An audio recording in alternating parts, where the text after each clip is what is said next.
Welcome to another Sonargraph video tutorial. Today we're going to focus on our brand new session view, which could be considered as kind of an architecture sandbox. So you can play around with architectural models, and at the end, if you're happy, you can generate our architecture DSL out of this sandbox. So please be aware that the session view is still work in progress, so it's not totally finished. We're still adding features. Things might change, things might look different in the future, but the concept will be basically the same. Now let's create our first little architectural sandbox. To do that, we go to the Files tab, then right-click on Sessions and say New Session. Give it a name.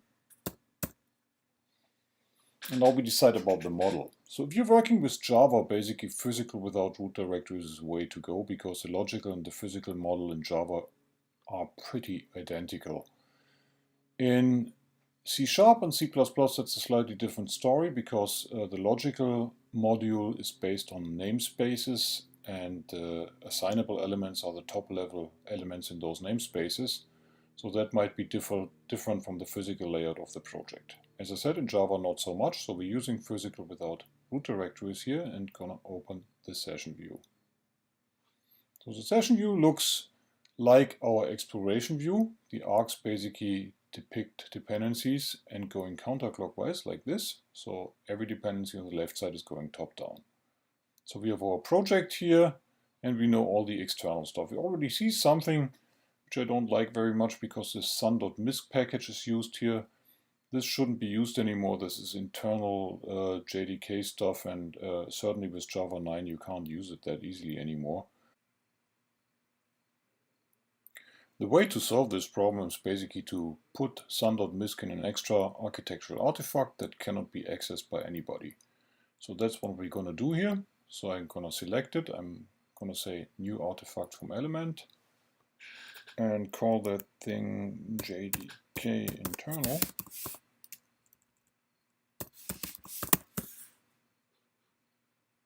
And I'm going to make it a restricted artifact, so it has also no allowed outgoing dependencies. Now you see the view changed a little bit, so artifacts are always going to be on the top. And since we only have one artifact, the only one that's up here is the JDK internal artifact. We also see the connection from our project to sun.misc. It's still there. It's still green, because currently we only mark architecture violations if both ends of a dependency are in an artifact and this particular artifact dependency is not allowed. If you saw our previous tutorials, you might recognize this project again. It's the same project which I used for the previous architectural example. And if you remember, we created some simple architecture using our architecture DSL for that particular project. Now let's create a similar architecture using the session view. Again, this project is based on a framework called Domain Data Adapter, also shortly called DDA, and we have example code and the framework itself. So I want to create basically two artifacts out of them here, the example and the Domain Data Adapter, and make sure that only the example can call the framework, but not the other way around. You can already see that there's something going up here which is probably not a good thing. In this case, I'm selecting create multiple artifacts for elements, and I'm gonna insert them above JDK internal if I can hit it. And I'm gonna make restricted artifacts out of them. So it means by default they cannot use any other artifacts. And I'm going to fix the relationships between them later. So let's do that now. Now we get two additional artifacts on the top, and of course all their connections are red. And also, as we intended, the connection to JDK internal is red, which is a good thing. The big red arc going from DDA example to DDA is obviously not an architecture violation. So how do we fix that? So there are basically three possibilities to do that. The first possibility would be to explicitly allow it by just right-clicking on the arc. If I hit it and say create allowed artifact connection. The other possibility would be to make DDA a public artifact. Public artifacts are visible to all artifacts, all sibling artifacts defined above them. Or we could make DDA example a strict artifact, which means it's considered to be a strict layer, which means that it only has access to the next sibling artifact directly beneath it. So in my example, I'm just gonna make this connection a legal connection. Now you see it turns green. By the way, the number here tells us that we have 1437 dependencies going from DDA example down to DDA. Now it's beautiful. So we actually, the red arcs are real architecture violations and the green arcs are corresponding to our architecture. Now let's flesh out our architecture a little bit in more detail.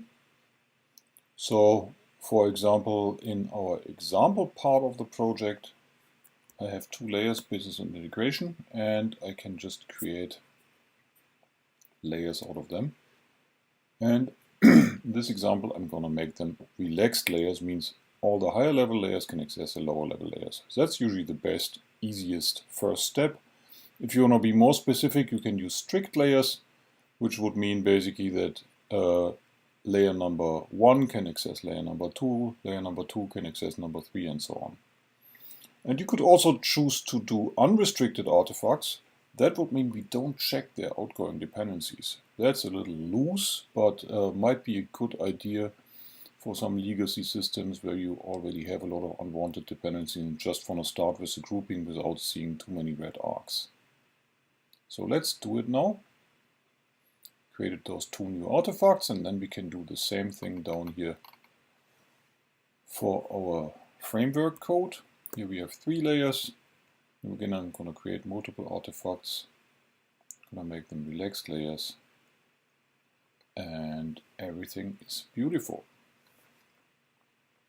Now we have an architecture on a similar level like in the other example we did before.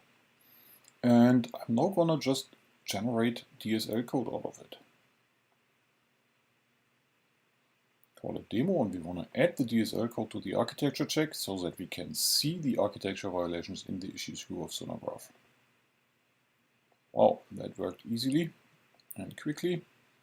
Now there's our demo architecture, and if I look down here, if I look in the architecture view actually, I can see the architecture violations.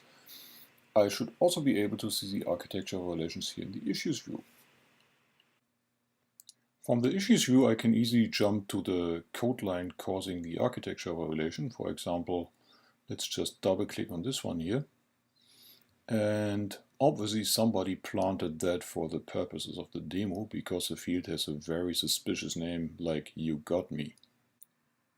Before we wrap this up, I wanted to show you 2 more things. One thing is this little view on the bottom left here. It's called the operations view. And it belongs, it's a slave view of this session view here, and it basically lists the operations that we performed to create this architectural model. So for our little simple example here, we just created 5 operations, and this view will become more powerful in the future. Right now you can select single operations and delete them from the view if you want to, and by doing this you will undo the thing that was introduced by that particular operation. For example, if we delete this one here, we would lose the children artifacts from DDA. But since I actually want to keep those children artifacts, I'm just gonna go to the edit menu and undo the whole operation. Now our children artifacts are back and everything is as original. The other thing I wanted to show you is the code that we generated for this architecture. So this is now our architecture DSL code, and it looks pretty straightforward. Of course, I really recommend that you read about our architecture DSL because it is so much more powerful than the things you can do in the exploration view that after some getting used to it, I think you might want to create your architecture descriptions using that DSL. But nevertheless, the session view is a great tool to create an initial architecture description or to do sandbox architecting, to try different architectural models and see how they turn out.